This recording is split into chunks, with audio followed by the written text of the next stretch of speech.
சரியான உதாரணமா அவங்களுடைய வாழ்க்கை வரலாறு பார்க்கலாம். சில காலகட்டங்களுக்கு முன்னாடி இந்த பெயரை கேட்டாலே மக்கள் அனைவரும் பயந்தனர். அது யாருன்னு தெரியுமா நடுவர் அவர்களே? அது வேறு யாரும் இல்லை, ஹிட்லர் தான். 10 லட்சம் நபர்களை கொண்டு குவித்துள்ளார். 6 மாதம் குழந்தை முதல் 6 வயது குழந்தை வரை பாரபட்சமின்றி கொண்டுள்ளார். இந்த மனநிலை வந்ததற்கு காரணம் என்ன என்று ஆராய்ச்சியாளர்கள் ஆராய்ச்சி செய்யும் போதுதான் ஹிட்லருடைய அப்பாவை பற்றி தெரிய வந்தது.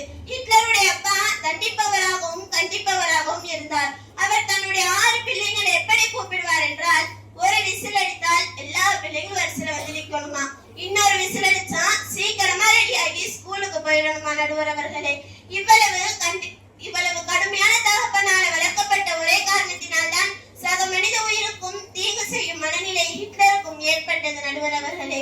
இப்படிப்பட்ட கண்டிப்பும் தண்டிப்பும் நமக்கு தேவையா நடுவர் அவர்களே? இறுதியா என்னோட எதிரணியை பார்த்து ஒரு கேள்வி கேட்டு என்னுடைய உரையை நிறைவு செய்ய. கண்டிப்புன்றீங்களே, நமது உயிரினும் மேலான முஹம்மது நபி ஸல்லல்லாஹு அலைஹி வஸல்லம் அவங்க கண்டிப்போட இஸ்லாம் ஏத்தி வச்சாங்க. கண்டிப்போட இஸ்லாம் ஏத்தி வச்சிருந்தா இந்த இஸ்லாம்ன்ற மார்க்கம் இருந்திருக்குமா நடுவர் அவர்களே?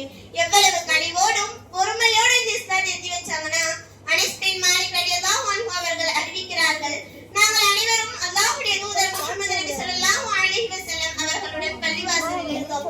அப்போது கிராமவாசி ஒருவர் வந்து பள்ளிவாசலில் சிறுநீர் கழித்தார். அதை பார்த்த நபி தோழர்கள் கண்டிப்போடு நிறுத்து நிறுத்து என்று கத்தினர். உடனே நபி ஸல்லல்லாஹு அலைஹி வஸல்லம் அவங்க கனிவோடு, வேண்டாம், அவர் சிறுநீர் கழிப்பதை இடைமறுக்காதீர்கள் என்று கனிவோடு கூறினார்கள். இந்த ஹதீஸ்ல இருந்து புரியலையா நடுவர் அவர்களே? இந்த ஹதீஸ்ல இருந்து தெரியலையா நடுவர் அவர்களே?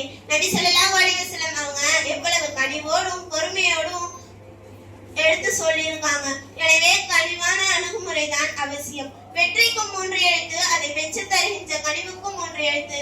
எனவே பெற்றோர்கள் அனைவரும் தங்கள் பிள்ளைகளை கனிவு காட்டி வளங்கள், கண்டிப்பு வேண்டாம் கண்டிப்பு வேண்டாம் என்று கூறி கனிவான முகத்தோடு அமர்ந்திருக்கும் நடுவர் அவர்களே, கனிவையே ஆதரிப்பீர்கள் என்று கனிவோடு கேட்டு விடைபெறுகிறேன். வாஹிர் தஅவானா அல்ஹம்துலில்லாஹி ரப்பில் ஆலமீன். அஸ்ஸலாமு அலைக்கும் வரஹ்மத்துல்லாஹி வபரகாத்துஹு.